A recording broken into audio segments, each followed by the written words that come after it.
Well, the Interstate 4 is a major road which runs across the battleground state of Florida, connecting voters of every persuasion and all kinds of communities, winning over the people who live along its route. And it's key to winning the White House. Pine Hills in Florida is Andy Gallacher's second stop along what campaigners call the highway to political heaven. 4 years ago, record numbers of African-American voters turned out to back President Obama, and in this election, many still do. But is there that same level of excitement and enthusiasm as there was back then? We've come to Pine Hills in Orlando to find out. In Gary Peters' barbershop, there's only one rule. When you sit down for a shave and a haircut, religion and politics are off limits. But when the client is your father and an election is just around the corner, sometimes rules are meant to be broken.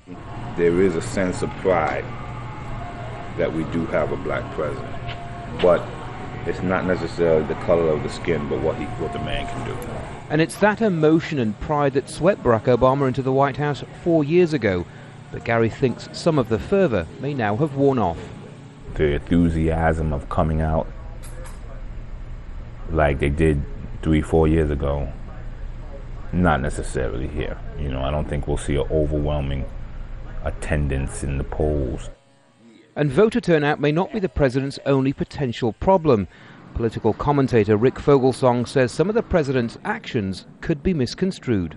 High unemployment rates, bailing out large financial institutions. You can make a case that Barack Obama has done more for the wealthy elite, believe it or not, than he's done for African Americans and working class people in America.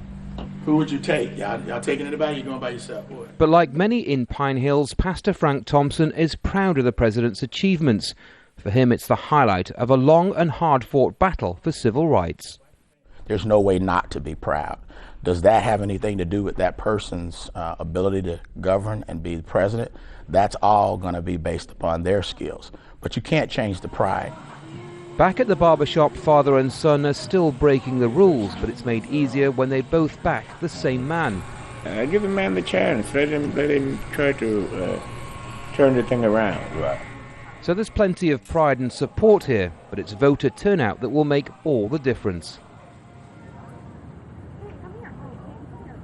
And you join us here at the Fiesta in the Park in downtown Orlando. Of course, this is one of the largest cities along that I-4 corridor where both candidates have spent tens of millions of dollars in advertising. You can't really open a newspaper or switch on a television set here without seeing some kind of political advertising. But we are, of course, talking about the African-American vote. And joining me now is Verando Collins, who 4 years ago voted for Barack Obama. Now you're voting for Mitt Romney. Tell us why. I feel like Obama didn't do the job that he promised he was going to do. I felt like he spends too much money. He got us in a debt worse than George Bush did.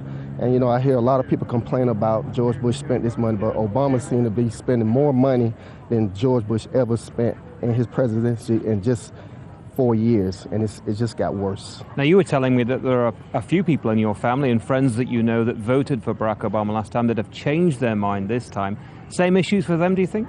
Oh, yeah, definitely. I've been talking to my family on election day. They're going to vote for Mitt Romney because they feel the same way. They feel the economy have gotten worse. It's too much national debt going on. He promised that he was going to cut the deficit, and he didn't. He shoved health care down our throat without, really getting the consent from the people, because we are the people that we should have the right to know what we want. But he seemed to have just do what he wanted to do. And they didn't really go through Congress they just did whatever they want to do. And I really didn't appreciate that. I thought he was going to really come in and really work with Congress to really get something passed that really won't cost us a lot of money that our grandchildren, our children's children would get in national debt and have to pay back for years and years to come. Does it cause any consternation when you talk to people within your own community? You are an African-American man. African-Americans overwhelmingly support President Barack Obama. You often hear them say, he's my president. Does it cause you any issues? All the time. Oh, that's a debate we go through all the time. And, you know, I try to tell my own people, I say, look, it's not about the color. See, a lot of them don't want to get beyond color because it's not color. It's all about what is he doing for to benefit this country, that we can get on the move, that we can begin to have things, the economy can move forward. But the economy is not moving forward, it's going backwards. People don't realize that. But among my race, I have a big fight, and it's crazy. Because sometimes you can almost get in dogmatic fights with them, just saying they don't like the fact that I'm voting for Mitt Romney because they believe in this black thing. And I say it's not about black race, it's about what's best for the country. Mr. Collins, thank you very much. So you can clearly see what a divisive election this is. And over the next few days, we will be traveling all down that I-4 corridor. You can follow us all the way through to Election Day. And of course, Florida, with the biggest amount of electoral college votes at stake, 29, and both candidates really need to win the Sunshine State.